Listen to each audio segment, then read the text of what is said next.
பல அவதாரங்களை பண்ணவர். மந்திரங்களில் நான் காயத்ரி என்று சாஸ்வதா உரைத்த அதே பகவான் இக்கலியுகத்தில் காயத்ரி சித்தராக அவதாரம் பண்ணி எங்கள் மனத்தை எங்கள் பக்கம் பாருங்கள், நாங்கள் சொல்கிற மாதிரி இயக்கக்கூடிய ஒழுங்குபடுத்தக்கூடிய ஒரு மாபெரும் மகா சக்தி படைத்த வழியை நம்மளை கொடுத்திருக்கிறார்.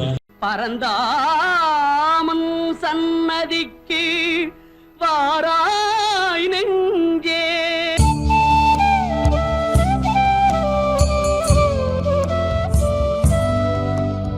என்னை ஆட்கொண்டு வழிநடத்தும் சச்சிதானந்த சக்குருமூர்த்தியின் திருப்பாதங்கள் கோடி கோடி நமஸ்காரம்.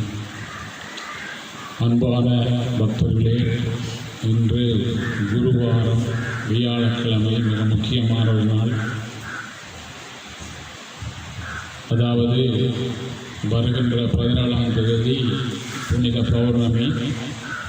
அதனைத் தொடர்ந்து என்னை ஆட்கொண்டு வழிநடத்தும் ஞான குரு பகவான் காயத்ரி சித்தர் முருகேசுவாமி அவருடைய குரு பூசை, அதாவது சமாதி தினம் 23ஆம் தேதி இரவு 1008 சங்கு வச்சு 108 கலசங்கள் வச்சு பல ஆயிரக்கணக்கான காயத்ரி மந்திரங்கள் ஜபிக்கப்பட்டு விடிய அதாவது 3 மணிக்கு பிரம்ம முகூர்த்தத்தில் உங்களுடைய கரங்களால் அவருடைய திருப்பாதத்திற்கு அபிஷேகம் செய்யப்பட்டு மறுநாள் காலை 10 மணிக்கு 24ஆம் தேதி மாபெரும் மகாயாகம் நடைபெறும்.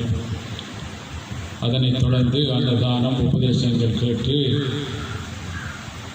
உங்களுக்கு பெரும் பாக்கியம் நமக்கு கிடைச்சிருக்கு என்று சொன்னால், அரிய பிறவி, அறிவான பிறவி ஆகிய இந்த மனித பிறவியில் மகான்கள், யோகிகள், ஞானிகளை சரணடைஞ்சி அந்த விதியை கடக்க வைக்கக்கூடிய ஒரு மிக சக்தி வாய்ந்தவர்கள் தாங்கள் செய்த கர்மாக்களை கடந்து சித்தி பெற்று மனித உருவில் நடமாடும் கடவுளா வாழ்ந்தவர்கள் அந்த ஞானிகள், அவதார புருஷர்கள், மகான்கள், சித்தர்கள். அவர்களை நாங்கள் அவருடைய திருப்பாதத்துக்கு அந்த பரம பதம் சொல்வார்கள். எல்லா தீர்த்தங்களையும் பெரிய தீர்த்தம் ஒரு குருவோட பாத தீர்த்தம். எல்லா கர்மங்களும் இல்லாமல் போகக்கூடிய அப்படி ஒரு மகா ஒரு அந்த தீர்த்தத்தை எடுத்து நாங்கள் கையிலேந்தி அவருடைய திருப்பாதத்துக்கு நாங்கள் அபிஷேகம் பண்ணும்போது அந்த விடியாக இருந்து நாங்கள் மந்திர பாராயணம் பண்ணுவார்கள் பக்தர்கள். அதை கேட்டு நாங்கள் பிரார்த்தனை பண்ணிக்கொண்டு அதாவது அதிகாலை 3 மணிக்கு நடைபெறும் அந்த பாத சங்காபிஷேக அந்த நிகழ்வில் நாங்கள் பங்கு பற்றி அடுத்த நாள் நடைபெறும் அந்த மகாயாகத்தில் பங்கு வைப்பது பெரும் பாக்கியம்.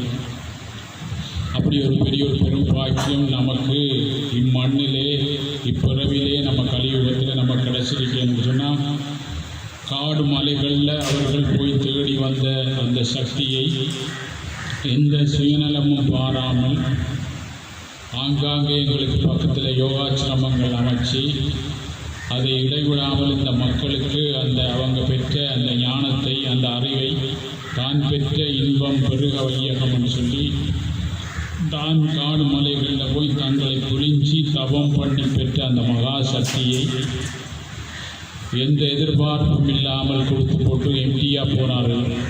ராமகிருஷ்ண பரமஹம்சர் தன்னுடைய எல்லா சக்திகளையும் பாருங்கள் விவேகானந்தர் கொடுத்துட்டு இறுதியில் ஒன்றுமில்லாமல் பாருங்கள் அப்படி போனவர். அப்படிப்பட்ட எந்த சுயநலமும் இல்லாமல் இயங்குகிற அந்த கடவுள் தன்மையை பெற்று கடவுளாகவே வாழ்ந்து வழிகாட்டின அந்த பகவானுடைய திருப்பாதத்துக்கு நாங்கள் எல்லாம் சேர்ந்து எங்கள் கரங்களால் அபிஷேகம் இப்பிறவியில் இக்கலியுகத்தில் இயந்திரமான உலகத்தில் எங்களுக்கெல்லாம் ஒரு பெரிய வாய்ப்பு கிடைச்சிருக்கு அப்படின்னு சொன்னால், நாங்கள் பல பிறவிகளில் செய்த ஒரு பூர்வ எண்மத்து தர்மம் அப்படின்னு தான் சொல்வார்கள். ஏண்டா தவமும் தவமுடையாருக்கு அப்படின்னு சொல்வார்கள். எதுவும் நான் அந்த பாதையில் நாங்கள் சென்றிருந்தால் மட்டும்தான் இன்று நாங்கள் உலகத்துக்குள் இருக்கிறோம்னு சொன்னால், கடந்த யுகத்தில் பாருங்கள் இது ஒரு பெரிய ஒரு சக்தி வாய்ந்த பூமியாக இருந்தனால தான் நாங்கள் இங்கே வந்திருக்கோம்னா இனத்தோடு சேரும் அப்படின்னு சொல்வார்கள். எங்கள் மனதில் பாருங்கள் எது குறிக்கோளாக பலமாக இருக்கோ, எங்கள் மனத்தில் பாருங்கள் என்ன சாமான் குறிக்கோளாக இருக்கு, என்ன சிந்தனை எங்களுக்கு பலமாக இருக்கு, அந்த சிந்தனைக்குரிய தன்மை பண்பு குணங்களை, அந்த சிந்தனைக்குரிய தன்மைகளை ஈர்த்தெடுத்து எங்களுக்கு செய்யக்கூடிய ஒரு பெரும் பாக்கியம் இந்த மனித பிறவிக்கு மட்டும்தான் கொடுத்திருக்கார் கடவுள். அப்படி இந்த மனம் போன போக்கெல்லாம் போய் நாங்கள் அழிவுப்பாதையை நோக்கி வேகமாக முன்னேறி கொண்டிருக்கும் போது இந்த உலகத்தில் ஏதோ நாங்கள் பூர்வ எண்பத்து புண்ணியத்தால் அதை தடுத்து அளவுக்கு அதிகமான உலக ஈர்ப்பு பக்கம் போகும்போது அதை ஏதோ ஒரு வகையில் சோதனைகள்லாம் கொடுத்து தடுத்து நெல்லுடா அப்படின்னு சொல்லி அதை இந்த பக்கம் திருப்பு என்னும் பாக்கியத்தை இப்பிறவில என்னை ஆட்கொண்டு வழி நடத்திய ஞான குரு பகவான் காயத்ரி சித்தர் முருகேசுவாமி அவர்கள் பல அவதாரங்களை பண்ணவர். மந்திரங்களில் நான் காயத்ரி என்று சாஸ்வதா உரைத்த அதே பகவான் இக்கலியுகத்தில் காயத்ரி சித்தராக அவதாரம் பண்ணி இக்கர்ம பூமியில் இயந்திரமான கலியுகத்தில் மக்கள் சொல்லனா துயரங்கள் ஈடுபடும் போது இந்த காயத்ரி மந்திரம்தான் காக்கும். எல்லா பேர்களும் நிறைந்த அந்த பகவானுடைய காயத்ரி மந்திரத்தை யார் பருகிறார்களோ அவர்கள் என்னையே வந்து அடைவார்கள் அப்படின்னு சாஸ்வதமாக கூறிய அந்த பகவான் நேரடியாக காயத்ரி சித்தராக அவதாரம் பண்ணி இம்மண்ணுலகத்தை தான் பெற்ற இன்பம் பெருக வையகம் என்று சொல்லி இம்மண்ணுலகத்தை காப்பாற்றுவதற்கு அவதாரம் பண்ண ஒரு மகா பெரிய அவதாரம் தான் காயத்ரி சித்தராக. அப்படிப்பட்ட அவதார புருஷரை ஏதோ பூர்வையின் புண்ணியத்தால் அடியேனும் சந்திக்கும் பாக்கியம் கிடைச்சி அந்த ஞானத்தை பருகும் பாக்கியம் கிடைப்பதுன்னு சொன்னால் அரிது இந்த மானுட பிறவி அரிது. அதிலே ஒரு குருவை சரணடைஞ்சி அவர் உபதேச நெறி நின்று அந்த வழியில் ஒழுங்குபடுத்த மனத்தை ஒழுங்குபடுத்தி அதில் போய் ஞான நிலைக்கு போய் அந்த ஞான நிலையை பெற்று கர்மாக்களை கரைச்சி அந்த கர்மாக்களை உள்ள இந்த பூமியில மற்ற மக்களுக்கும் அந்த கர்மாக்களை கரைக்கக்கூடிய ஒரு வழியை காட்டு என்று சொல்லி அந்த குருநாதர்கிட்ட கட்டளை சிறமேற்கொண்டு அதை அந்த குரு பக்தியாலே தடையொன்றும் பாராமல் எந்த தடையும் இல்லாமல் கொண்டு வரக்கூடிய ஒரு வழி அப்படி என்று சொன்னால் அது இப்படிப்பட்ட ஞானிகள் யோகிகள் உண்டாக்கப்பட்ட மிக சக்தி வாய்ந்த வழி. அப்படிப்பட்ட அந்த வழியில் நமக்கு போய் பயணம் பண்ணி எங்கள் மனத்தை எங்கள் பக்கம் நாங்கள் சொல்கிற மாதிரி இயக்கக்கூடிய ஒழுங்குபடுத்தக்கூடிய ஒரு மாபெரும் மகா சக்தி படைத்த வழியை நம்மளை கொடுத்திருக்கிறார். நல்லா யோசிச்சு நாங்கள் ஒரு காரியாலயத்தில் ஒரு வேலை செய்து கொண்டிருக்கும் போது அது விடாமல் நாங்கள் வேலை செய்யணும். உதாரணத்துக்கு பல வேலைகள் இருந்தாலும் ஒரு வேலையை விடாமல் நாங்கள் செய்து கொண்டு வரும்போது அந்த வேலை முடிஞ்சு பென்ஷன் ஆகும்போது அவருடைய மனதில் ஒரு பெரிய ஒரு அழுத்தம் ஒன்று ஏற்படும். ஏன்னு சொன்னால் அவர் வேலை செய்து கொண்டே அது பதிவு ஏற்பட்டு கொண்டு வருவது. அந்த பதிவு ஏற்பட்டு வரும்போது அவருக்கும் வயசு கூடி கொண்டு போகும்போது சின்ன உதாரணம் அவருக்கும் சக்தி குறைஞ்சி வரும்போது அந்த மனதில் பலமாக அந்த காலையில் போய் பின்னேரம் போகிற அந்த பதிவு ஏற்பட்ட பிறகு அவர் பென்ஷனாகி வீட்டில் அமைதியாக இருக்கிறதுக்காக பென்ஷனாக கொடுக்குற அந்த வயதில் அவருக்கு இருக்க முடியாது என்று சொன்னால் நடுக ஓடிக்கொண்டிருந்த மனத்தை உடனே அவருடைய கொண்ட்ரோலில் இல்லாமல் போன உடனே அவருக்கு நிப்பாட்ட முடியாது, இயலாமல் போயிட்டு. அதுக்கு உதாரணம் சமீபத்தில் ஏற்பட்ட கொரோனாவால் மக்கள் உள்ளுக்குள்ளே அமைதியாக இருக்க வேண்டிய ஒரு சந்தர்ப்பம் கிடைச்சி இருக்கும்போது பல பேர் என்கிட்ட கோல் பண்ணாண்டா 3 நாளைக்கு மேலே இருக்கலாம் அப்படின்னு சொல்லி பெரிய பெரிய வேலை செய்கிறவர்கள் எல்லாரும் என்னோட தொடர்பு கொண்டார்கள். ஏன்னா அந்த செல்ஃபோன் பார்த்து 3 நாளைக்கு மேலே பார்க்கலாம், மனம் அதை ஏற்றுக்கொள்ளவில்லை. அதே மாதிரி டிவி பார்க்குறதா இருந்தாலும் ஏற்றுக்கொள்ளையா, இது இவ்வளோ காலத்துக்கு மேலேயா எப்படி இருக்கிற அப்படின்னு சொன்னார்கள். இதில் இருந்து சரியாக அந்த அவ்வளோ நாளையும் சரியாக எந்த இதுவும் இல்லாமல் கடந்தவர்கள் தியானம் பண்ணுறவர்கள் மட்டும் எல்லாம் மனத்தை ஒழுங்கு பண்ணி வச்சிருக்கிறவர்கள் மட்டும்தான் சரியாக அவர்கள் பிள்ளைகள் பக்கம் குடும்ப பக்கம் அப்படி கவனத்தை செலுத்தும் போது அந்த மனதுக்கு ஒரு சலனம் ஒரு தன்மை ஒரு இருக்க முடியாத தன்மை ஏற்படவில்லை. ஆனால் அப்படியானவர்களுக்கு ஏற்பட்டோடனே ஆனால் இருந்தே ஆக வேண்டும், ஆனால் இருக்க முடியாது. எவ்வளோ சிக்கல் நீங்கள் ஒரு சிந்தனையை நினச்சி திங்க் பண்ணி வரும்போது அந்த சிந்தனை கூடும்போது உங்களுக்கு நித்திரை வராது. அப்போ நாங்கள் கடும் வேதனையாக இருக்கும். ஏன்னா எல்லாரும் நித்திர கொள்வார்கள், எங்களுக்கு நித்திர வரா. அந்த தன்மையில் மன பலம் குறையும் போது பயங்கள் வரும்.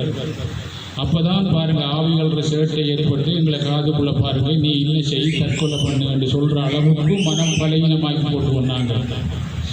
அப்போ இந்த மன பலகீனமாகணுன்னே பாரு அதோட கைப்பொம்மையால் எங்களை எடுத்துரும் மனத்தை. ஏன்னா மனத்தை வச்சு தான் உடலை இயக்கிறோம், மனத்தை வச்சு தான் நாங்கள் அதான் மனமே மனிதன். அப்போ இந்த மனம் பாருங்கள் எண்ணங்கள் மூலம் சூரியன்லேருந்து சக்தி எடுக்கிறாரு. அப்போ சூரியனாகி ஆன்மா, சூரியன் ஆன்மகாரம். ஆன்மான்னு சொன்னால் உணர்வு, மனமண்டா எண்ணங்களால் அறிந்து.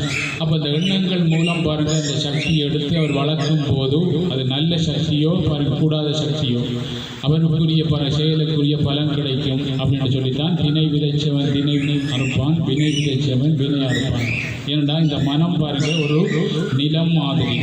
அதாவது இதில் அப்புள் போட்டாலும் முளைக்கும், நெல் போட்டாங்க எந்த விதையை போட்டாலும் முளைக்கும். ஆனால் அந்த நிலம் சொல்லாது இதில் போடாதுன்னு சொல்லாது. அதே மாதிரி மனத்தில் எந்த சிந்தனையை நீ திங்க் பண்ணாலும் அதுக்குரிய சக்தியை அங்கிருந்து எடுத்து அதை அப்புறம் அந்த எண்ணங்களை வளர்த்து செயல்படக்கூடிய சக்தியை அங்கே பாருங்கள் எடுக்கப்படும் எண்ணங்கள் மூலம் நாங்கள் அங்கிருந்து அந்த உணர்வாகி ஆன்மா கொடுப்பாரு.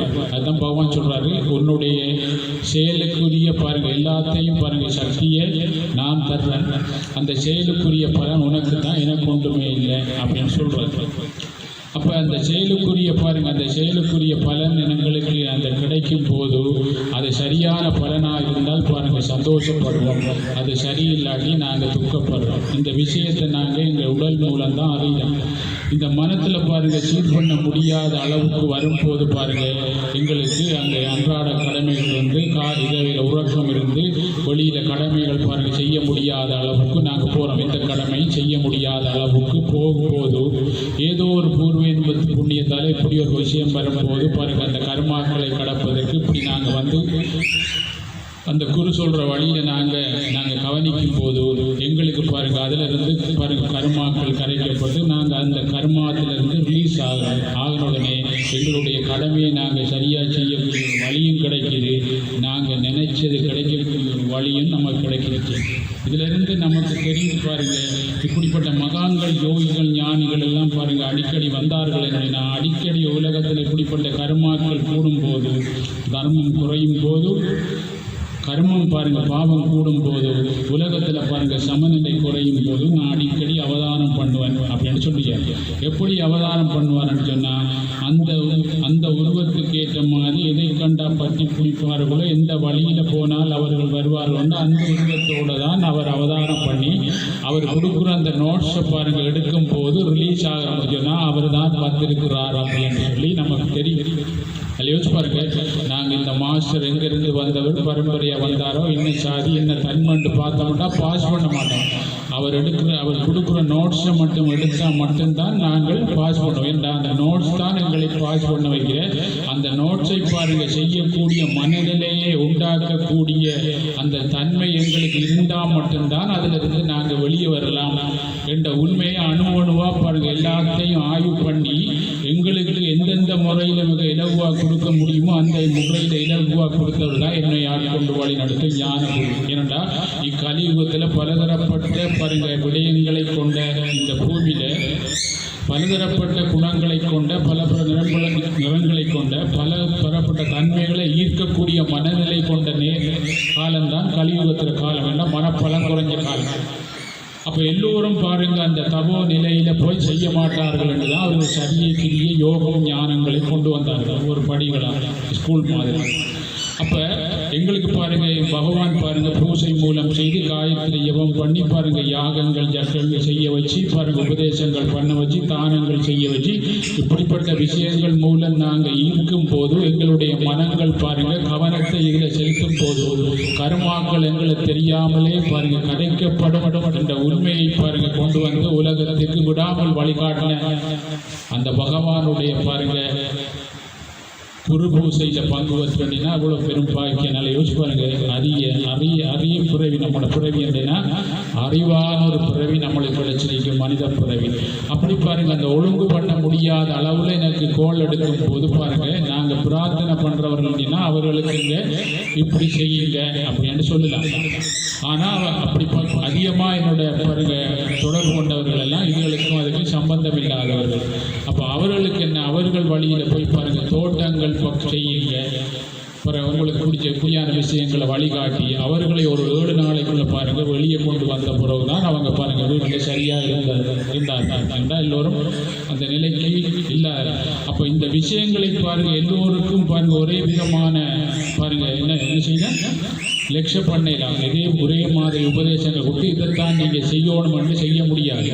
ஏன்னா பலதரப்பட்ட விடயங்களை அவர்கள் விரும்பியிருப்பார்கள். ஏன்னா ஒரு குடும்பத்தில் நாங்கள் 5 பேர் இருந்தால் நாங்கள் 12 வயதுக்குள்ள மட்டும்தான் அம்மா அப்பா தார நிறம் கொண்ட உடுப்பை போடுவோம், அவங்க தார சாப்பாடை நாங்கள் சாப்பிடுவோம். அதுக்கு பிறகு பாருங்கள் நாங்கள் ஒவ்வொரு ஆட்களும் ஒவ்வொரு தன்மையாக இருப்போம். அப்போ ஒவ்வொரு ஆட்களுக்கு ஏற்ற மாதிரி அந்த குடும்ப தலைவன் கொடுத்தா மட்டும்தான் அந்த குடும்பத்தில் பிரச்சனை வராது. அந்த குடும்ப தலைவனுக்கு அறிவு இருந்து அந்த அறிவு மூலம் அந்த 5 பேருக்கும் கொடுத்தது. ஏன்னா ஆரம்பத்தில் அவர்கள் என்ன அறிவு பாருங்க என்ன அவங்க அறிவுத்தன்மை இல்லாமல் இருக்கிறார்கள். 12 வயதுக்கு அப்புறம் அவருடைய சுயத்தன்மை வெளிக்கிற சுய அறிவு கர்மாக்கள் வேலை செய்ய ஆரம்பிக்கும் போது அவர்கள் பலதரப்பட்ட இடத்திலிருந்து வந்தவர்களாக இருப்பார்கள். ஆனால் ஒரு கர்மத்திற்காக ஒரு இடத்துல பிறந்திருக்கும் சகோதரர்களா. ஆனால் பலதரப்பட்ட விஷயங்களை அவர் விரும்ப, இந்த சாப்பாடு அந்த சாப்பாடு. அப்போ அந்த பிரச்சனை இல்லாமல் ஹேண்டில் பண்ணக்கூடிய மனப்பக்குவம் அந்த தலைவருக்கு, அந்த குடும்ப தலைவருக்கும் அவங்க இருக்கணுன்றதுக்காக தான் அன்று வாழ்ந்தவர்கள் சின்ன பிள்ளையிலே குருகுலத்தில் கொண்டு வரார்கள். குருகுலத்தில் கொண்டு விட்டார்கள். இப்போ ராமபுரான் பாருங்க குருகுலத்தில் இருந்தவர். அப்படி எல்லா மகான்களும் குருகுலத்திலும் எல்லா பக்குவம் அடைஞ்ச பிறகு குடும்பம் பாருங்க இல்லற தரமும் அரசியல் தரமும் ஆலய தரமும் பாருங்க எல்லாத்துலேயும் தர்மத்தை கடைப்பிடிச்சு இதை ஹேண்டில் பண்ணுறது எப்படி உலக வாழ்க்கையில் பாருங்க என்னன்னா காரியாலயத்தில் எப்படி நாங்கள் ஹேண்டில் பண்ணுறோம், குடும்பத்தில் எப்படி நாங்கள் போகிறோம், எல்லாத்துக்கும் பாரு அரசியலில் இருந்து சகல விதத்திலையும் பாருங்க ஆன்மீகம் நிச்சயம் நம்மளுக்கு தேவை என்பதற்காக பாருங்க. எந்த ஆன்ம சக்தி இல்லாமல் எந்த கர்மாவையும் பாருங்க மனம் உடல் இயங்காது. அப்போ அந்த ஆன்ம சக்தி வேணும் என்று தான் ஆன்மீகம் என்று கொண்டு வந்தாங்க. ஆன்மீகம் என்று சொன்னால் அது ஒரு பக்கத்தில் போயிருந்து பாருங்க 10 கிலோ ஒரு திராட்சையை போட்டு அப்படி போட்டு இருக்கிறதில்ல பாருங்க, அது ஒரு அடையாள சின்னம் தான். அவளையே மனத்தை பாருங்க எங்களுடைய கர்மாக்களை சரிவர செய்வதற்கு எங்களுக்கு பாருங்க ஞானம், அந்த ஞானம் வேணுவதற்குரிய பாருங்க மனசக்தி எங்களுக்கு ஆன்ம சக்தி குறைபாடாக இருக்கிறதால மனம் இன்றைக்கு சரியாக இயங்க முடியாமல் இருக்கின்ற அறிந்த இந்த மகான்களும் ஞானிகளும் என்ன கொண்டு வந்தார்கள் என்றால் இந்த உலகத்தில் எப்படி கொண்டு வந்தால் மக்களை ஈர்க்கலாம், ஒரு குடும்பத்தில் இந்த குடும்பத்தை கொண்டு எப்படி ஹேண்டில் பண்ணலாம், எப்படி நிர்வகிக்கலாம் என்ற அறிவு அந்த குடும்ப தலைவருக்கும் தலைவிக்கும் இருந்தோடனே அங்கே பிரச்சனை இல்லாமல் அந்த பிள்ளைகளையும் கொண்டு தன்னுடைய கடமையையும் கொண்டு இந்த உலகத்தில் வாழ்க்கையை வாழும் வரை சரியாக வாழ்ந்து இறுதியிலும் பாருங்க அவர்களுக்கு நோய் நொடி இல்லாமல் வாழக்கூடிய அறிவு அவர்களுக்கு பெற்றோர்களுக்கு இருந்தால் மட்டும்தான் அவங்க துன்பம் இல்லாமல் இருக்கலாம். அப்படி நாங்கள் அந்த அறிவு குறைஞ்ச முடியும்னா பாருங்கள் நாங்கள் ஆசைப்பட்டு பெற்றோர்கள் போனாலும் இறுதியில் நோயாக வரும்போது எந்த பிள்ளையும் என்னை பார்க்கலன்ற குறையை நாங்கள் சொல்லுவோம். ஆனால் பார்க்காட்டியும் பாருங்கள் நாங்கள் பார்க்கல அப்படின்னு சொல்கிற அளவுக்கு நாங்கள் வராமல் இருக்கணும். என்ன பார்க்கணுமென்று சுவர் இல்லை பாருங்கள், ஏன்னா ஒரு ஆளுக்கு ஒரு கர்மம். அப்போ அந்த தன்மையை கொண்டு வர்றதுக்காகத்தான் அந்த நாளில் குருகுலத்தில் போய் அவர்கள் அந்த அறிவை பெற்றவர் வளர்ந்து வரும்போது அறிவை பெற்றவர் குடும்ப நிர்வாகம் இருந்து காரியாலய நிர்வாகம் இல்லறங்கள் சகல பாருங்க கோயில்கள் சகல எல்லா நிர்வாகத்தையும் நிர்வகிக்கக்கூடிய ஞானம் ஆன்மீகத்தால் மட்டும்தான் வரும் என்று நிரூபித்து காட்டினவர்களாம் சித்தர்களும் யோகிகளும் ஞானிகள். அதனால தான் அவர்கள் தான் விதியை வென்றவர்கள். அவர்களை சரணடைஞ்சால் மட்டும்தான் விதியை வெற்றி அடையலாம். என்னுடையனா அவர்கள் தான் என்ன செய்தாங்க, குருவருளால் திருவருள், குருவோட அருள் இல்லாமல் திருவருள் நமக்கு கிடைக்காது. அப்போ திருவாயிய பாருங்க ஆன்மா அது மாயையால் மறைக்கப்பட்டிருக்கிறாரு. இதைத்தான் பதஞ்சலி சொல்லிக்கிற சித்த விருத்தி நிரோதம். அந்த சித்தத்தை பாருங்க இருக்கிற அந்த விருத்திகளை, விருத்தின்னு சொன்னால் நாங்கள் செய்த கர்மாக்களை ஒரு குருவிட்ட போய் பாருங்க நீங்கள் மனசக்தி பெற்ற அந்த யோகத்தின் மூலம் சக்தி மூலம் நீ உள்ளுக்குள்ளே போகும்போது அந்த சிவமாகிய பாருங்கள் அந்த உணர்வுமையாக இருக்கிற ஆன்மா நீ சிவமாயிருவா, உனக்கு அழிவில்லாத ஆளாயிருவான்றதுக்காக சித்த விருத்தி நிரோதம் அப்படின்னா சித்தத்தில் இருக்க விருத்திகளை நிரோதம் பண்ணக்கூடிய ஒரு குருவால் மட்டும்தான் முடியும். அப்போ உன்னுடைய மனத்தை ஒழுங்கு பண்ணி வாழக்கூடிய அந்த பக்குவத்தை உருவாக்கக்கூடியது குருகுலம்தான் அப்படின்னு சொல்லி நல்லா யோசிச்சு பாருங்க. நாங்கள் ஒரு 5 பிள்ளைகள்னு சொன்னால் கஷ்டமாக இருக்கும்போது வெளிநாட்டுக்கு போகிறோம் நாங்கள். அப்போ இந்த மனம் பாசம் பற்று ஆசைகளால் பாருங்கள் இங்கே இருந்த மனத்தை நாங்கள் அங்கே போன உடனே ஒரு வேலை நிமித்தம் நாங்கள் பாருங்கள் ஒரு துன்பத்தில் பாருங்கள் கஷ்டம் நிமித்தம் நாங்கள் போன உடனே அங்கே கொஞ்ச நாள் எங்களுக்கு வேலை செய்ய முடியாத அளவுக்கு மனம் இங்கே இருக்கும், உடல் ஆனால் அங்கே இருக்கும். அந்த உடல் இருக்கிற இடத்த மனம் இருந்தால்தான் அந்த வேலையை நாங்கள் சரியாக செய்யலாம். இப்போ நீங்கள் வந்தவரை பாருங்கள், உடல் இங்கே இருந்தாலும் மனம் அங்கே இருந்தால் இங்கே நாங்கள் எடுக்கிறது எங்களுக்கு கிடைக்காது. அங்கே நாங்கள் நினைக்கிறது தான் எங்களோட உடலுக்கு கிடைக்கும். ஆனால் நாங்கள் பூசைக்கு போய் வந்தோம் எங்களுக்கு ஒன்றும் கிடைக்கல அப்படின்னு சொன்னால் அங்கே இருக்கிறது தான் இங்கே இருக்க உடலுக்கு கிடைக்குது. இந்த அறிவு நமக்கு தெரியாது. அப்போ அந்த உடல் பாருங்கள் அங்கே இருக்கு, அந்த உடலுக்கு என்ன செய்யுது, அந்த மனத்துக்கு வராமல் கொஞ்ச நாள் அங்கே இருக்கும்போது அந்த மனம் அந்த பக்கம் கொஞ்ச நாள் பழக ஆரம்பிக்கும் போது அந்த உடல் இருக்கிற அதே ஊரில் இருக்கிற அந்த தன்மைக்கு ஏற்ற மாதிரி அந்த மனம் பழகிற உடனே அதுக்கு பிறகு தான் பாருங்கள் அங்கே அவர் சரியாக வேலை செய்யலாம். அதுக்கு பிறகு உடலும் மனமும் சரியாக இருக்கும்போது தன்னுடைய கொண்ட்ரோலுக்கு இருக்கும்போது அவரும் சந்தோஷமாக இருப்பார், இங்கே குடும்பமும் சந்தோஷமாக இருக்கும். அதில் யோசிச்சு பாருங்கள். அமெரிக்காவில் ஒரு சின்ன கதை. அமெரிக்காவில் ஒரு பெரிய ஒரு பணக்கார ஒரு ஆளோட ஹெலிகாப்டரில் போய்கொண்டிருக்கக்குள்ள அது அடிபட்டு மலையில் தூளாகி அவரும் பாருங்கள் சுக்குநூறாயிட்டார். ஆனால் அவருக்கு உணர்வு மட்டும்தான் இருந்தது. அப்போ இந்த உணர்வு இருக்கும்போது பாருங்கள் அவரை தூக்கும்போது அவர்கள் சொல்கிறார்கள், நான் இவர் செத்துருவார், இவரை கொண்டு பாருங்கள் ட்ரீட்மெண்ட் பண்ணுறது பெஸ்ட் அப்படின்னு சொல்லி அவர் கதைக்கிறார்கள். ஆனால் அவருக்கு அது கேட்குது. அவருக்கு கேட்குது. அவருடைய மனநிலை பாருங்க பலமாக இருந்ததால் அவர்கள் சொல்றதை அவர் எடுக்கவில்லை. என்றால் உடல் தான் மனத்தை என்ன செய்த நிர்வகிக்கிற. அப்போ அந்த மனம் பாருங்க தைரியமாக இருந்தாலும் எடுக்காதனால பாருங்க அவர் பாருங்க சரி வரும் அப்படின்னு சொல்லி நினைச்சிட்டார். இவங்க ஹாஸ்பிட்டலில் கொண்டு பாருங்க முதலுதவி அந்த ட்ரீட்மெண்ட் பண்ணும்போது பாருங்க அவர் சொல்றார்கள் இவர் இப்படி செய்கிறது வேஸ்ட்டு, அவர் இறந்துருவார்ன்னு சொல்றாரு. அவருக்கான கேட்குது, ஆனால் உணர்வு கேட்கும், அவருக்கு கேட்குது. ஆனால் அவருக்கு அதில் அந்த அளவு உடல்நிலை மோசமாக இருக்குது. ஆனால் அவர் பாருங்கள் நான் எழும்புவன் அப்படி என்று சொல்லி மனத்தில் பாருங்கள் அவர் எண்ணியே வந்தார். ஒவ்வொரு நாளும் காலையில் பாருங்கள் இந்த ட்ரைனிங் நர்சஸ் பாருங்கள் வந்து இது பெஸ்ட் அப்படின்னு சொல்லி தள்ளி இப்படி செய்யும் போதெல்லாம் அவருக்கு கேட்கும். ஆனால் அவர் எடுக்கலை. சரியாக 6 மாதத்தில் பாருங்கள் அவர் நடந்து உடம்பெல்லாம் சரியாகி அவர் நடந்து பேசினார் பாருங்க. இவ்வளவும் அவர் வெளியே வந்த ஒரு பேசி எழுதின புக் அது. என்னென்னு சொன்னால் பாருங்கள் வைத்தியத்துறைக்கே பாருங்கள் பெரிய ஒரு இதாக இருந்தான், ஒரு அதிர்ச்சியாக இருந்தான்னா இந்த மனம் கிளியராக இருந்தால் மனம் பாருங்கள் உடலை சரி கட்டும் அப்படின்னு சொன்னார். இப்போ நாங்கள் பாருங்கள் நீங்கள் எவ்வளவுதான் பாருங்கள் நோய் வந்தாலும் பாருங்கள் மனம் சரியாக இல்லை அந்த திங்கிலே இருக்கும், அந்த துன்பமாய எண்ணத்தில் இருக்கும்போது தான் நாங்கள் வெளியில் அடிக்க மருந்து வேலை செய்தில்லை அப்படின்னு நம்மளுக்கு பாருங்கள் இதிலிருந்து நாங்கள் வரலாம். ஆனால் நாங்கள் இங்கே வந்து தவம் பண்ணும்போது மனநிலையில் நல்ல மாற்றம் வரும்போது சில நோய்கள் பாருங்கள் வெளியிலிருந்து மருந்து எடுக்காமலே எங்களுக்கு போகுது. சரியா? அப்படி மருந்து எடுக்கும் போதும் பாருங்கள் வெளியிலேருந்து மருந்து எடுக்கும் போது அந்த மருந்துக்கு எதிராக வேலை செய்யுது என்று சொன்னால் மனநிலையால் ஏற்பட்ட பாருங்கள் அதில் திரிவு தான் உடம்புல நோய்களாகவும் பாருங்கள் துன்பங்களாகவும் வந்திருக்கு. அப்போ அந்த மனநிலையில் அந்த விஷயத்தை ஆணி வேற நாங்கள் அதை பிடுங்குறா மட்டும்தான் இங்கே அது சரி வரும் என்ற உண்மை. ஏன்னா மரத்தை நாங்கள் வெளியில் வெட்டினால் அது தலைக்கும், ஆனால் அதனுடைய ஆணி வேரோடு நாங்கள் பிடுங்கித்தோம்னு சொன்னால் என்ன அது நமக்கு என்ன செய்யும், அந்த மரமே இருக்காது. அதே மாதிரி தான் இதனுடைய ஆணி வேர் எங்கே என்று அப்பு வேர் ஆணி வேராக பாருங்கள் கண்டுபிடிச்சவர்கள் தான் சித்தர்கள். அப்படி கண்டுபிடிச்சி விதியை கடந்தவர் தான் மகான்கள் யோகிகள் ஞானிகள். அப்படிப்பட்ட ஒரு பெரிய ஒரு மகா சக்தி படைத்த ஒரு மகா மந்திரமாகிய காயத்ரி மந்திரத்தை பாருங்கள் நாங்கள் 4 மணிக்கு எழும்பி அந்த மந்திரத்தை நாங்கள் சொல்லி பாருங்கள் ஒரு புருவ மத்தியோ இல்லாட்டி சுவாசத்தையோ கவனிக்கும் போது ஆரம்ப கட்டத்தில் வெளிநாட்டுக்கு போகிற அங்கே போய் வேலை செய்யாமல் இருக்கிற ஒரு இங்கிருந்து போகிற மனம் அங்கேருந்து வேலை செய்கிற அளவுக்கு பாரு இங்கேயே போன மாதிரி நாங்கள் ஒரு பக்கமாக ஒரு சிந்தனையில் வளர்ந்த இந்த மனம் இப்படிப்பட்ட இடத்துல போய் நம்ம கவனிக்கிறதுக்கு விடாமல் தான் இருக்கும் ஆரம்பத்தில். அந்த மனத்தை நாங்கள் விடாமல் அப்படியே பழக்கி வந்தால் இந்த பழக்கங்கள் கூடும்போது அந்த தன்மை குறைஞ்சி வரக்குள்ள நாங்கள் இப்போ நல்லா இருக்கிறோம் அப்படின்ற நிலையை நமக்கு அறியணும்.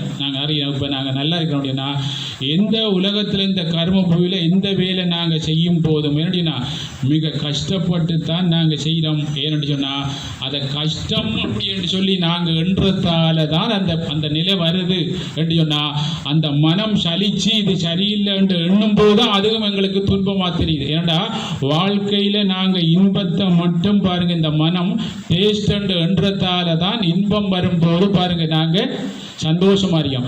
ஆனால் அதே இன்பத்தையும் நாங்கள் தான் செய்து அதை பெறும்போது அது மனத்தில் நல்லா இருக்கிறதுனால தான் அதை நாங்கள் என்ன சலிக்காமல் எடுத்துக்கொள்கிறோம். ஆனால் துன்பம் வரும்போது இதே துன்பத்தை நாங்கள் தான் செய்தவொன்றை ஏற்றுக்கொள்ளாமல் மனம் சலிக்கும் போது தான் துன்பம் வரும்போது அது எங்களை விட்டு போகாத அளவுக்கு சலிப்பு உண்டாகி அதை திரும்பி திங்க் பண்ணுற ஒரு தன்மையை கொடுக்குறதாலாம் அதை சிந்திக்கிற தன்மையை கொடுத்து விருத்தி ஆகிறதாலாம் துன்பங்களும் எங்களை விட்டு கெரியா போவதில்லை என்ற உண்மையையும் உலகத்தை கொண்டு வந்தவர்கள் அவர்கள் தான். சிந்திச்சு பாருங்க. அதுவும் நாங்கள் தான் செய்தண்டு ஏற்றுக்கொண்டு எங்களுக்கு வேற பக்கம் நாங்கள் கவனிக்கும் போது நாங்கள் குரு சொல்கிற பக்கம் கவனிக்கும் போது அதுவும் எங்களை விட்டு கொஞ்ச நாள்லேயே போய்த்தரும். இந்த இன்பமும் நிலைக்கிறல்ல கொஞ்ச நாளில் போய்த்தரும். அதில் யோசிச்சு பாருங்கள், சின்ன பிள்ளைகளுக்கு ஒரு விளையாட்டு சாமான் வாங்கி கொடுத்தா 3 நாள் தான் பக்கத்தில் வச்சு தூங்குவாங்க, அதுக்கு பிறகு எரிஞ்சிருவாங்க. அதே மாதிரி நம்மளும் ஒரு பெரிய வீடு கட்டி பெருசாக வரணும்னு கனவு காணும், கட்டி கொஞ்ச நாளில் அதுக்கு போன முறை சலிச்சிருவோம். நீங்கள் முதல் விரும்பி கல்யாணம் கட்டுற அந்த இன்பம் பின்னுக்கு இருக்காது, பிறகு சண்டை தான் வருது. என்னன்னு சொன்னால் இன்பம் கூடும் போது துன்பம் வருது. எப்படி அதை ஹேண்டில் பண்ணுற அறிவை கொடுக்குற இடம் தான் குருகுலம். அதுக்காக தான் ராமர் கிருஷ்ண பரமாத்மா எல்லோரையும் சின்ன வயதிலிருந்து குருகுலத்துக்கு அனுப்புனாங்க. அப்படின்னா குருகுலத்தில் போய் எல்லா நிலையும் பக்குவப்பட்டு அந்த நிலையை பக்குவப்படக்கூடிய ஆன்ம சக்தியை கொடுக்கக்கூடிய அந்த இடம் குருகுலம்தான்.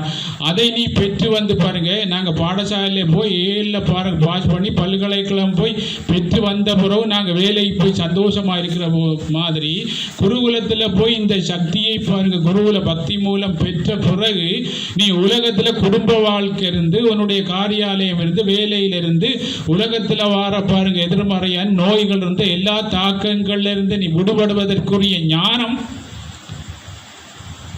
இந்த ஆன்ம சக்தி இந்த குருபுடன் தான் கொடுக்குன்றதுக்காக தான் மகாபாரதத்தில் எந்த ஆயுதங்கள் வேந்தாமலே அறிவாலே அவ்வளவையும் வெற்றி அடைஞ்சார் அவங்கள வச்சு கிருஷ்ண பரமாத்மா எந்த இதுவும் எடுக்கல பீஷ்மர்கிட்டையும் கடைசியாக சொல்கிறார் நான் தாத்தா எடுக்க மாட்டேன், எடுக்க வைப்பேன் கிருஷ்ணா அப்படின்னு சொல்கிறார். அப்போ தான் சிரிக்கிறார் அவர்.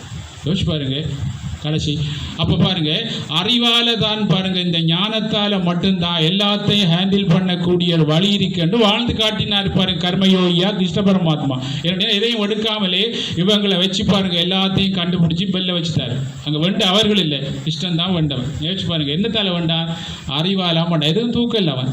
அது யோசிச்சு நீ எல்லாம் மகாபாரதத்தில் அப்படி இதில் நாங்கள் இந்த குடும்ப வாழ்க்கை இந்த உலகத்தில் எல்லா வாழ்க்கையிலிருந்து நாங்கள் வெற்றி பெறுவதற்கு ஆன்மீகம்தான் சிறந்தது. இப்பெல்லாம் யோசிப்பாங்க, நீங்கள் ஆன்மீகத்துக்கு போனால் அப்புறம் எப்படி நீங்கள் இது பண்ண போகிறீங்க அப்படின்னு சொல்கிறாங்க. என்ன தெரியாது ஆன்மீகம் அப்படின்னா இதுக்கு பிறகு இதுக்கு முதல் வந்தவர்கள் எல்லாம் காட்டின வழி வித்தியாசமாக காட்டினதால அவர்கள் வரல. ஆன்மீகம் அப்படின்னா எந்த இடத்துல என்ன உடுப்பு போடணும், எந்த இடத்துல நீ என்னத்தை கதைக்கணும், என்ன இடத்துல என்ன சாப்பிட்டா உடம்பு ஒத்துக்கொள்ளும், இன்னும் சாப்பிட்டா இந்த காரியத்தில் என்ன போன என்ன வரும் ஞானம் உனக்கு அவ்வப்போ உனக்கு ஞானம் வரும். எங்கெங்கே நீ போனா அங்கங்கே இப்படி உன்னை ஹேண்டில் பண்ணக்கூடிய உன்னையும் இந்த உடலையும் உன்னை சார்ந்த சமூகத்துக்கும் துன்பம் வராமல் வாழக்கூடிய அறிவை கொடுக்கிறது தான் ஆன்மீகம். இந்த வழியை சுவாமி விவேகானந்தர் காட்டினார். என்ன சொன்னா, நீ காரியாலயத்துக்கு ஆன்மீகம் வேணும், எல்லாத்துக்கும் ஆன்மீகம் வேணும் உலகத்தில் வாழ்றதுக்கு எல்லாத்துலேயும் ஆன்மீகம் வேணும் காட்டுவதற்காகத்தான் நான் இந்த உடுப்பு போட்டு வந்திருக்கேன்டா. அவர் அட்டோனிக் லோயர் இருந்து இதில் எல்லாத்தையும் நீ செய்யக்கூடியதுக்கு உனக்கு ஒரு சக்தி வேணும் அப்பா, ஆன்ம சக்தி. அந்த சக்தி குறைபாடனுடனே மனம் உள்ள கட்டுப்பாட்டில் இருந்து மீறி சலனமற்ற நிலைக்கு போகுள்ளதான் உன்னால் ஒன்றும் செய்ய முடியாது. இது சக்தி பெற்று வேண்டியனால் அந்த மனத்தை உன்னுடைய வழியில் நீ கொண்டு வந்து நீ இந்த பஞ்ச பாண்டவராகிய பாருங்க மனங்களோட சம்பந்தப்பட்ட பஞ்ச பாண்டவராகிய கிருஷ்ணன் நடத்தின மாதிரி உனக்குள்ள கிருஷ்ணனாகிய ஆன்மா பாருங்க இந்த பஞ்ச பாண்டவராகிய புலங்களை கொண்டு இந்த மனம் இயக்குமாப்பா ரைவராக இருந்து என்று கொண்டு வரதுக்காகத்தான் இந்த ஞானத்தை கொண்டு வரதுக்காக தான் வழிகாட்டினார். நல்லா யோசிச்சு பாருங்க, எங்களுக்குள்ள கிருஷ்ண பரமாத்மா இருக்கார் ஆன்மாக. யோசிச்சு பாருங்க, இந்த மனம்தான் சாரதி. இவர்கிட்ட இருந்து எடுத்து சாரதி பாருங்க இந்த 5 குதிரைகளையும் ஓட்ட வேணும். சரியா, இந்த 5 குதிரையை மனம் ஓட்டணும் அப்படின்னா மனம் பாருங்க ஆற கொண்டோல்ல எடுக்கிற ஒரு சக்தியை பாருங்க இவர்கிட்ட இருந்து எடுத்து மனம் இன்றைக்கு பாருங்க இன்றைக்கு உங்களை கார் இருக்கு, உங்க கார் டிரைவர் உங்களை பாருங்க நீங்க உங்கள்கிட்ட கேட்காம ஓட்டுனா அப்படி இருக்கும் பாருங்க. உங்க காரு நீங்க வச்ச டிரைவர் அவர் சொல்ற மாதிரி நீங்க நடந்தா அப்படி இருக்கும். அதே மாதிரி இது உங்க வண்டி, உங்கள் உடலும் உங்கள் மனதும் பாருங்கள் உங்கள் கண்ட்ரோலில் இருக்கணும்னு சொன்னால் அதுக்கு குருகுலம் தான் சிறந்த வழி அப்படின்னு காட்டினாங்க. ஏன்டா இது உங்கள் வண்டி, உங்கள் ஆன்மா, உங்கள் மனம், உங்கள் கண், மூக்கு, உங்கள் இது பாருங்கள் எல்லாம் உங்களோட நம்மளது. இது பாருங்கள் இன்னொரு ஆள்ற பாருங்கள் கண்ட்ரோலில் இருக்கிறதுனால தான் நாங்கள் சொன்ன நேரத்துக்கு வரையலாண்டா எங்கள் ரிமோட்டு எங்கள்கிட்ட தான் இருக்கணும். இப்போ நாங்கள் இன்னொரு ஆள் தெரிஞ்சுக்கு நீங்கள் நாளைக்கு பூஜைக்கு வரும் இத்தனை மணிக்குன்னு சொல்லி நாளைக்கு எழும்புன்னு சொல்லாமா இன்னொரு ஆள்ற கண்ட்ரோலில் நாங்கள் இருக்கிறோம். அதனால தான் பிரச்சனைன்ற அறிவை பாருங்கள் உலகத்துக்கு கொடுத்த வேண்டா நீங்கள் வரும்போது இன்னொரு ஆள்ற கண்ட்ரோலில் தான் இருந்திருப்பீங்க. அப்போ தான் கஷ்டம் அப்படின்னு சொன்னார். அதை உண்டாக்குன்னு நீங்கள் தான். ஆனால் பாருங்கள் அதை பாருங்கள் அந்த செய்விக்கிறாள் நீங்கள் உண்டாக்குனாள். நல்லா யோசிச்சு பாருங்கள், ஒரு டேஸ்ட்டுக்காக குடிக்கிற ஒரு ஆள் அந்த எண்ணம் டேஸ்ட் ஆகணுன்னே அந்த எண்ணம் பாருங்க எண்ணெய் பாருங்க அந்த எண்ணம் தான் பிறகு குடிக்க வைக்கும். நீங்கள் 4 மணி கிளம்பி ஆரம்பத்தில் கஷ்டப்பட்டு மனத்தை பழக்கிவிட்டா நீங்கள் பிறகு எழும்ப சொல்ல அந்த பழக்கம் உங்களை எழுப்பிடும். அந்த பழக்கம் தான் அவரையும் குடிக்க வைக்குது. அந்த பழக்கத்தை பாருங்க அவர் விட்டாலும் பாருங்க அவர் நினைச்சாலும் விடவே இல்லை. ஏனென்றால் அந்த எண்ணம் பதிய வச்சு நடத்துகிற மாதிரி தான் மனத்தை பாருங்கள் எங்களை ஆவிகளும் அதுகளும் எங்களை கண்ட்ரோலுக்கு கொண்டு வந்து இயக்கிறது. காரணம் இந்த மனம் பலகீனமாயிருக்கிறனா இந்த மனம் இந்த ஆன்மாவிலிருந்து பாருங்கள் சரியான முறையில் எடுக்காதனால தான் என்ன சொல்கிறான்னா இந்த மனத்திலிருந்து பாருங்கள் மனத்தை இந்த மன சக்தி பெற்ற உடனே இந்த மனம் ஒன்றை கொண்டோல்ல வரும். இப்போ நீ அறிவால் பாருங்கள் மனத்தை கொண்டு உலகத்தில் வாழ்கிற வாழ்க்கை தான் ஆன்மீக வாழ்க்கைன்ற திட்ட தெளிவாக காட்டி என் குருநாதர் எனக்கு மட்டும் இல்லை இந்த உலகத்தில் இருக்க எல்லா உயிர்களும் பாருங்கள் உனக்குள்ளே நீ வாழ்கிறையோ நான் இந்த பூமியில் எப்படி வாழ்கிறனோ அதே மாதிரி எல்லாரும் வாழக்கூடிய அவ்வளவு தன்மைகளும் ஒவ்வொரு மனிதனுக்குள்ளேயும் அடங்கி ஒடுங்கி செயலற்றிருக்கப்பா. அதை பாருங்கள் செயல்பட வைக்கக்கூடிய அந்த உயர்ந்த ஆத்ம சக்தியை வெளிப்படைய வச்சு உயர் பேரின்பமாக இறைவனோட தொடர்பு கொண்டு வாழ்கிற வாழ்க்கை தான் பாருங்கள் கர்மயோக வாழ்க்கை அப்படின்னு சொல்லி உலகத்துக்கு கிருஷ்ணன் உபதேசம் பண்ண மாதிரி மந்திரங்களில் சிறந்த பாருங்கள் மகா சக்தி படைத்த மந்திரம் காயத்ரி மந்திரம் தான் இந்த உலகத்துக்கு வழிகாட்டக்கூடிய இந்த அன்றாட வாழ்க்கையில் பாருங்கள் ஜெபிச்சு பாருங்கள் தன்னையும் தன்னை சேர்ந்தவர்களையும் வாழக்கூடிய அறிவை குடிக்கக்கூடிய ஒரு மகா மந்திரம் காயத்ரி மந்திரம்னு சொல்லி உலகத்துக்கு வழிகாட்டினார். சிந்திச்சு பாருங்கள், ஒரு சின்ன கதைனுடையன்னா ராமகிருஷ்ண பரமஹம்சர்கிட்ட லாட்டு அப்படின்னு சொல்லி ஒரு சிஷியன் இருந்தவர். அவர் பாருங்க இந்த குருநாதருக்கு பாருங்க தொண்டையில் சோறு பொறுத்துட்டு எடுத்து போய் தண்ணி எடுத்து வாடா அப்படின்னு சொல்லி குருநாதர் சொன்னா அவர் ஒரு அண்டாவை கொண்டு பாருங்க பார்த்து எடுத்து அதை 2 பேரை பிடிச்சி தூக்கி அங்கே போய் பாருங்க தண்ணி எடுக்கிற இடத்த கதைச்சி அங்கே அவர் தண்ணி எடுத்து வர நேரம் குருநாதர் செத்து பித்துவார். அந்த அளவுக்கு மொக்கானாலாம் செத்து பித்துவாராம். குருநாதர் அடிக்கடி சொல்லுவார். அப்படிப்பட்ட லாட்டை பாருங்க அற்புதமான சித்திகளை கொடுத்து அற்புதானந்தராக்கி போட்டார் குரு. என்னடா குரு நினைச்சா எல்லாம் செய்யலாம். அதனால அதுக்காக தான் சொல்லுவார் அடிக்கடி என்ன அவனருளாலே அவன் தாழ் வணங்கி. அப்படிப்பட்ட பாருங்க மொக்குள்ள லாட்டையே பாருங்க அற்புதானந்தராக்கி போட்டார். அற்புதமான சித்திகளை கொடுத்து அப்படியல்ல அப்படித்தானப்பா. அப்போ குருவில் அசைக்க முடியாத பக்தி நீ வச்சிருந்தேன்னா அந்த குரு பாருங்க உனக்கு பாருங்க சரியா உன்னை வழிகாட்டக்கூடிய தன்மையை உனக்கு வழிகாட்டுவார் சரியா அப்படின்னு சொல்லி என் குருநாதர் அடிக்கடி உபதேசம் பண்ணுவார்.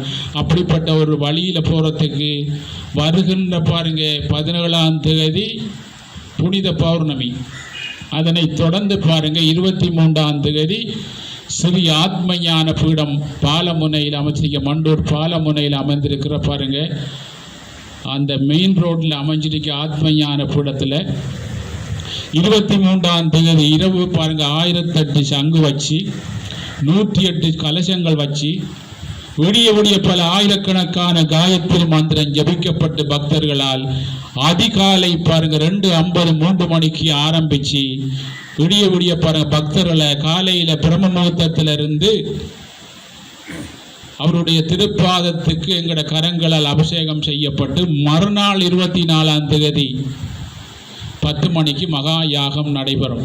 இதுல பங்கு பெற்றது பெரும் பாக்கியம். அரிது மாணவரா புறத்தல் அரிது. அதிலும் அரிது மகான்கள், ஞானிகள், சித்தர்கள், யோகிகள் வாழ்ந்து எங்களுக்கு வழிகாட்டினருடைய திருப்பாதத்துக்கு எங்கள் கரங்களால் பாருங்க அபிஷேகம் பண்ணுவதென்றா அது பெரும் பாக்கியம் நமக்கு கிடைச்சிருக்கு. அதனால தான் சொல்றார்கள், இந்த அரிய மனித பிறவி அரிய பிறவி, அந்த பிறவில அறிவான தன்மையை கொடுக்குற அந்த மகா ஞானிகளை சரணடைஞ்சு அவர்களுக்கு பின்னால நாங்க போற ஒரு பாக்கியம் கிடைச்சிருந்தா அதை விட பெரிய பிறவி இந்த மனித பிறவில பாருங்க முடிவே இல்லாத ஒரு பாருங்க தன்மையை பெற்றுக்கொண்டிருக்கிற இந்த மனித பிறவியில பிறந்து மீண்டும் பிறப்பு மீண்டும் இது என்று சொல்லி ஆதிசங்கர் பாடி போறார். இலக்கணம் நீ எவ்வளவு படிச்சாலும் மரணம் வரும்போது உன்னை காப்பாற்றாது என்று ரோட்ல படிச்சுட்டு போனார் ஆதிசங்கர். ஞானந்தானப்பா உன்னை காப்பாற்ற, மரணத்தில் இருந்து காப்பாற்ற உன்னை அப்படின்னு சொல்லி படிச்சு கொண்டே போனார் ஆதிசங்கர். அப்படி பாருங்க எவ்வளவுதான் பாருங்க நாங்க பல பிறவிகள் பிறக்க வேண்டிய இந்த பூமியில பாருங்க வேதனைப்படுற அதுல வேதனைகள் அற்று பாருங்க இந்த பூமியில் வாழும் வரை சகல போக சுகங்களையும் பெற்று ஞானத்தோட வாழ்ந்து முக்தி அடையக்கூடிய ஒரு வழியை கொடுக்குற மகான்களை நினைச்சு அவருடைய திருப்பாதத்துக்கு பாருங்க அபிஷேகம் பண்ணும் பாக்கியம் நம்மளுக்கு கிடைச்சிருக்கு. அதனால என் குருநாதர் ஆசீர்வாதம், நீங்கள்லாம் நல்லா இருப்பீங்க.